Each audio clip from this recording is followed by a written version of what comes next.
Today we are going to see about the new lesson, plant life. So, what is mean by plant life and what is reproduction in plants? We see a great diversity of plants around us. Some plants produce flowers while others do not. Some plants produce fruits while many do not. There are more than 3 lakh species of plants on the earth. All species are unique and produce their young ones to continue their existence on the earth. The process of producing young ones of one own kind is called reproduction. Have you observed a seedling grow into a new plant? Most plants grow from seeds. Plants generally reproduce by the following methods: reproduction from seeds, reproduction through vegetative paths. Reproduction of plants from seeds. A seed is a small hard part produced by a plant from which a new plant grows. It is usually found in the fruit of the plant. Structure of the seed. A seed is made up of a thick outermost covering called the seed coat. The seed coat protects the inner part of the seed. The baby plant within the seed coat is called embryo. It contains a baby shoot and a baby root. Also, within the seed coat are two cotyledons that store food for the embryo. All seeds do not have two cotyledons. Some seeds such as maize and wheat have only one cotyledon. When the seed gets warm and water in the soil, it sprouts and grows into a new plant. The process of germination, that is seeds germination, the process through which a seed begins to grow into a new plant is called germination. The process requires water, warmth and air. Next one is reproduction of plants from vegetative parts. Vegetative propagation involves the formation of a new plant from the vegetative part of a plant such as the root, stem or leaf. Let us study about the vegetative propagation from different parts of plant. Vegetative propagation by roots. Sweet potato is the root of a plant which can grow into a new plant. Like the sweet potato, dahlia and asparagus also have swollen roots. Buds form on the roots of such plants which when detached and buried under the soil grow into a new plant. Vegetative propagation by stem. There are different types of stem for vegetative propagation. Stems may be used as stem cutting, bulb, tuber, rhizome and runners. Let us explore further. Potato is an underground swollen stem, that is tuber, with several small buds known as eyes.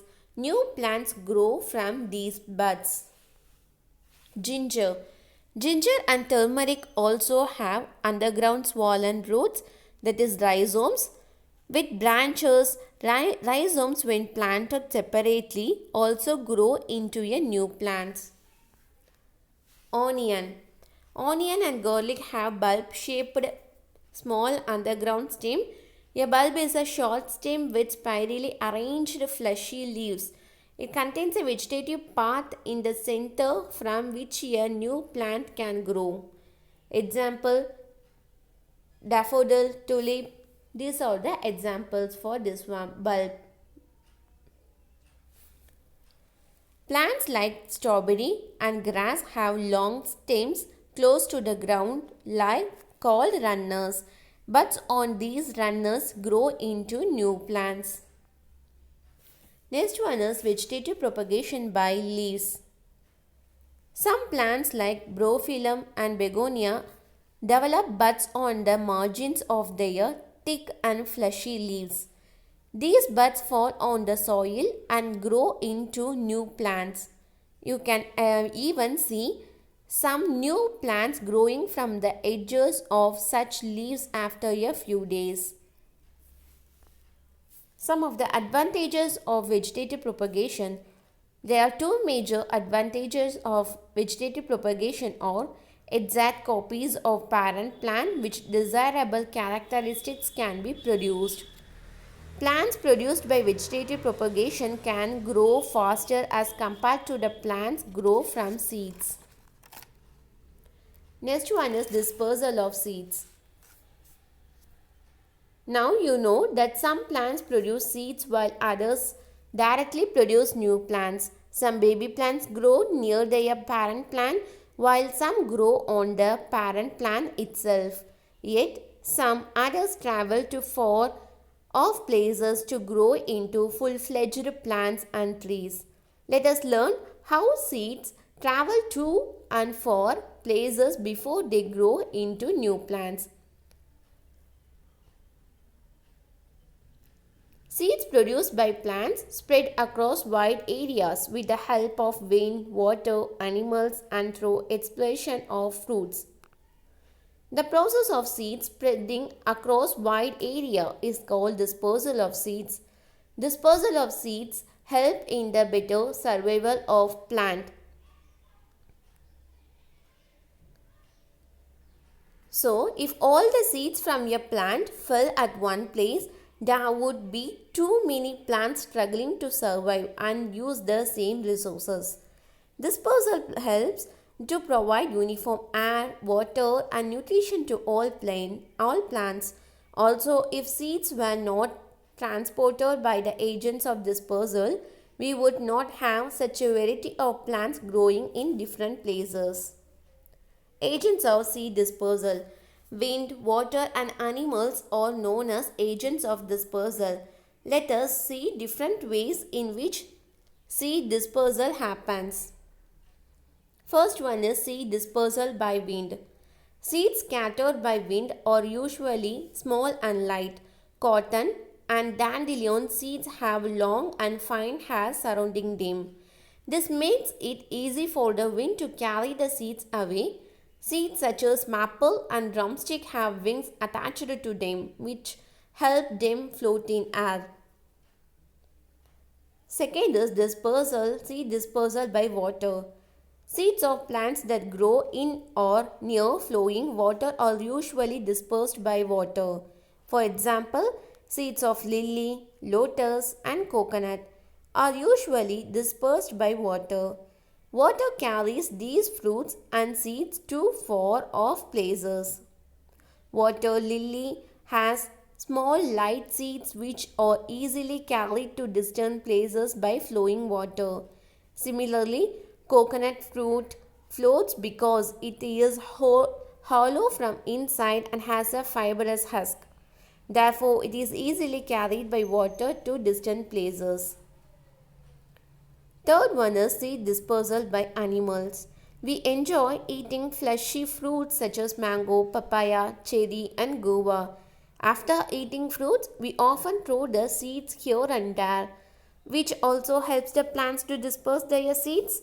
Sometimes birds and animals eat the seeds along with the fruits. The seeds are small and hard and thus are thrown out from their body as waste.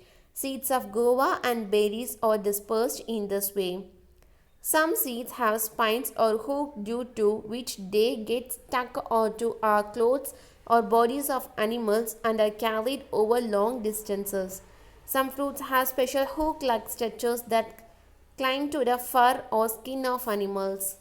Fruits and seeds of plants like goose, grass, xanthium, and urea are dispersed in this way. Seed dispersal by explosion. So some fruits scatter their seeds by exploding. The fruits dry up and burst. Due to this sudden action, the seeds are thrown off and scattered away from the fruit in different directions and grow as new plant.